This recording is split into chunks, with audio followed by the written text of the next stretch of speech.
St. John Bosco's feast we celebrate today has been one of my favorite saints for many, many years. When my family moved into St. John Bosco Parish at the end of my senior year of high school in Parma Heights, and I really didn't know anything about St. John Bosco, so I decided to start reading about him, and I was very fascinated. In fact, he became, for me, a total guide in my priestly ministry. John Bosco was born in August of 1815 in Italy, and his poor family, his father died when John was only 2 years old, and so his mother Margaret raised him along with another brother. And Margaret was a holy woman. She taught John a great deal and encouraged him always to be aware of the poor. She'd say, "We are poor, but we always have enough to share with others," and she always did that. He remained doing that his whole life. He wanted to become a priest. His older brother didn't want him to, and he was always doing everything to prevent him from doing that. But finally, he got away from the brother and he went off to study and was ordained a priest in 1841. When he was 9 years old, he had a dream, and he saw all of these young boys who were using blasphemous language and misbehaving in all kinds of ways. And in that same dream, he had a vision of Blessed Mother and of Jesus. And our Blessed Mother and Jesus told him that someday you will help those boys to change their ways. And that stuck with him in his mind, and he had several dreams as he was growing up where God was really directing him in his future.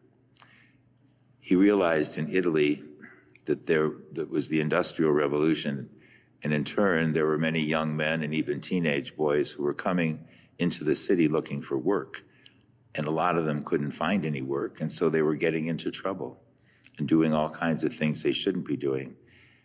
John Bosco, as a priest, was chaplain of a home for girls, orphan girls, and he thought, we need to have a home for these boys. And so he started to prepare a couple of them for First Holy Communion, and then got the idea that he had to do more. He solicited funds from some very wealthy people in Italy and started the first home it was that grew. Within a short time, there were 150 boys there, and it continued to grow.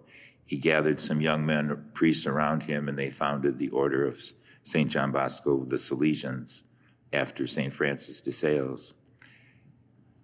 He was criticized a great deal by the government for what he was doing. There were attempts at his assassination. There was a dog that used to appear. Whenever someone was trying to do harm to Don Bosco, this dog would appear, and the dog was gray in color in his fur, and he just called it Grigio. And so many times Grigio appeared and would attack somebody who was trying to rob Don Bosco or was trying to do him harm, and then the dog would disappear. He always felt that God just sent that dog for him. And just so many other wonderful stories, but his philosophy was one of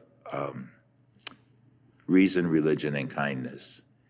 And he prevented the preventive means of education. He was saying that if we draw young people together and we provide good things for them to be occupied with, then they won't be able to fall into sin.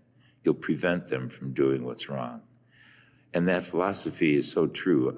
I did it when I was working with teenagers many years ago in my ministry.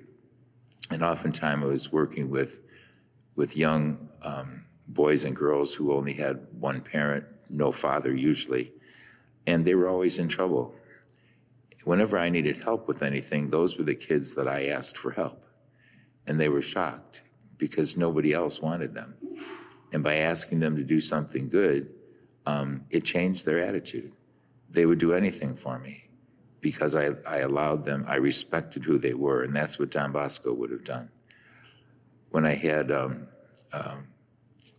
retreats, I would have all these young people on retreat. And remember Don Bosco saying that if you have a good time with them and let them enjoy what you're doing, when you want to sit down and talk about God, they'll listen. And I found that to be so true. Don Bosco would do juggling, and he would do acrobats, and he would do magic tricks. And these things drew the kids. But then when he wanted to sit down and pray with them, they would. They would pray the rosary, they would listen to him. So I think he made a lot of sense. There's 15,000 Salesian priests in the world today, and still all doing youth ministry. And he's just such a great example of instead of punishing, instead of scolding, instead of doing those kind of things, he just taught them. He just talked with them. He helped them to see what was right and what was wrong, would change their attitudes. I could go on for a long time about John Bosco, but he always went to the Blessed Mother for help. And she certainly was responsible for helping him a great deal. So it's a great feast we celebrate. He was a father to the young. When thinking about Sally and about Ed Schnupp, they were fathers, very good fathers. And they imitated the fatherhood of God. And tonight, as we both remember them, I remember them as holy men. They came to Mass. Sally was at Mass all the time. He was always making rosaries to give to people, encouraging them to pray the rosary. Ed always had a rosary in his pocket. He was always praying the rosary. They came to the sacraments. They were very active in the church. When I got the fish pond, Ed got his son, Greg, who owns the pet shop, to give me some help with the pond. And Sally bought me a fish at one point and surprised me putting it in the water. I was just excited. And I think the duck that's out there by the pond, I think he put that there too, but he didn't tell me. But I think, the two of them supported my priestly life and ministry here at St. Pat's. And I'm so grateful for men like them and like so many other guys who really live their faith, faithful to their families, faithful to their church, faithful in so many ways. So tonight, I think both Sally and Ed are looking down on us and praying for all of us, and we should be praying back to them too. They're two really wonderful men from our community who are now enjoying everlasting life in heaven. And so we thank God for that gift that he has for all of us. We'll all be there one day, hopefully, if we do the same thing. But I think it's a great feast day to celebrate their lives, and a great feast day to pray for our youth, to pray for the youth of our parish and of our world, that they continue to be faithful to Christ as well. Let us stand and offer our prayers and petitions.